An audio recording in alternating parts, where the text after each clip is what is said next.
오늘은 하우스푸어라고 하는 이야기를 가지고 한번 살펴보겠습니다. 하우스푸어를 중국말로 얘기하면 방로라고 합니다. 이 이야기는 그 교과서에 실린 내용을 발췌한 것입니다. 어떤 중국 여성이 생활을 하다가 집값이 자꾸 상승하니까 불안한 나머지 집을 하나 사기로 했습니다. 적금도 깨고 그동안 모아놓았던 돈으로 집을 사려고 그러는데 그게 좀 부족해요. 많이 부족합니다. 그래서 대출을 받아가지고 중심가에다 집을 하나 샀어요. 집을 사고 보니까 결국은 하우스푸어가 됩니다. 집은 있는데 가난한 거죠.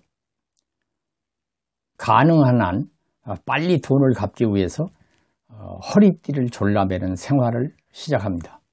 모든 면에서 허리띠를 졸라매고 아끼고 생활을 하는데 집에서 먹을 수 있는 것은 절대로 식당에 가지를 않고, 옷도 입을 만한 것은 새 것을 사지 않고, 또 채소를 살 때도 아침에 가지 않고 저녁 때 가서 좀 시들시들한 채소를 사가지고 오기도 하고, 아이들이 맛있는 것을 사달라고 해도 사주지 못하는 이런 궁핍한 생활을 이어가고 있었습니다. 어느 날 손아래 시누이가 이런 모습을 보면서 무시하면서 말을 합니다. 형님, 집을 사는 거는 원래 즐기기 위한 것 아닙니까? 집을 사고 대출을 갚는 것 때문에 이렇게 고달픈 생활을 할 필요가 없어요. 올케가 말을 합니다. 당연한 말이지. 빚이 없으면 일신이 편안하다고 남의 말하기는 쉽지. 그러자 시누이는 저는 형님처럼 살지 않을 겁니다. 저는 빚이 있다고 해도 늘 변함없이 질 높은 생활을 할 겁니다. 이렇게 얘기를 했어요. 얼마 후에 시누이도 올케처럼 집을 하나 샀어요. 그러니까 나처럼 이제 하우스푸어가 된 것이죠. 올케는 속으로 이런 생각을 했습니다. 올케는 속으로 시누이의 불행을 예측하고 즐거워했습니다. 중국 속담에 아무리 솜씨 좋은 주부도 쌀이 없으면 밥을 지을 수 없다, 이런 말이 있다고 합니다. 이번에는 시누이가 좀 고생스러운 나날을 보내야 될 것이다. 남의 불행이 나의 행복이다, 이런 기분으로 이렇게 지켜보았어요. 그런데 뜻밖에도 시누이 가족들은 나가 놀면서 사진을 찍고 혹은 교회로 놀러 나가거나 양자강변을 산책을 하기도 하고, 또 뭐 여전히 맛있는 음식을 먹고 영화도 좋은 영화는 다 보고 아주 질 높은 생활을 하고 있었어요.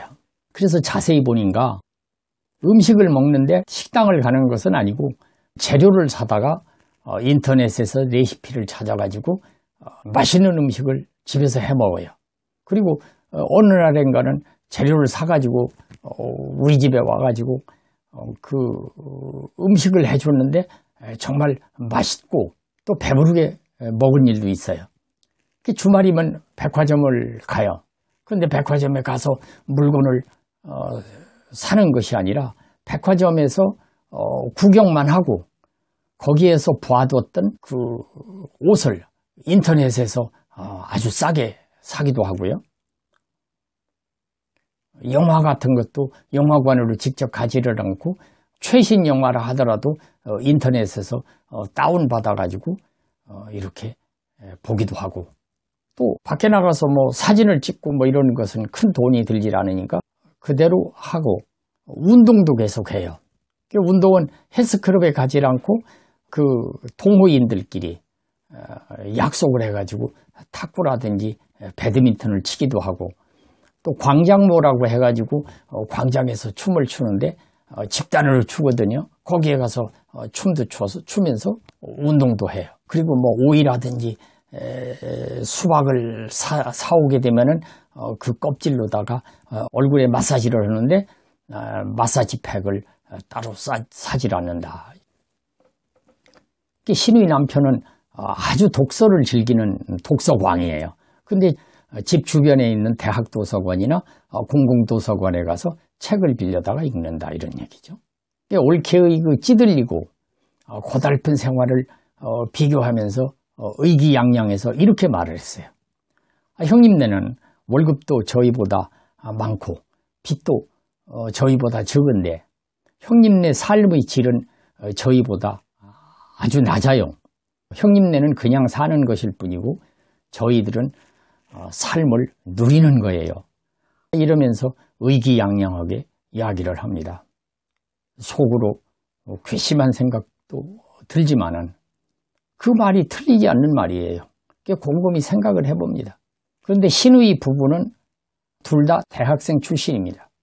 알고 보니까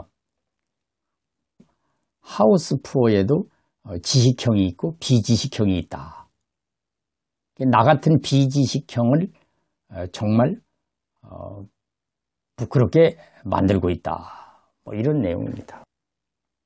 우리나라 하우스푸어는 집을 가지고 있으면서 대부분이 나이가 들어서 생산활동을 잘 못하고 소득이 별로 없는 사람을 가리키는 말로 쓰는데, 중국에서는 하우스푸어라고 하면은 물론 나이 먹은 사람이 집 하나를 가지고 있지만 소득이 없는 이런 사람을 가리키는 말도 되겠지만은 젊은 사람이 대출을 받아서 빚으로다가 집을 사면은 하우스푸어라고 합니다.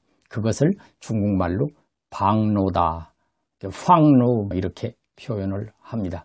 오늘은 하우스푸어에 대해서 살펴보았습니다.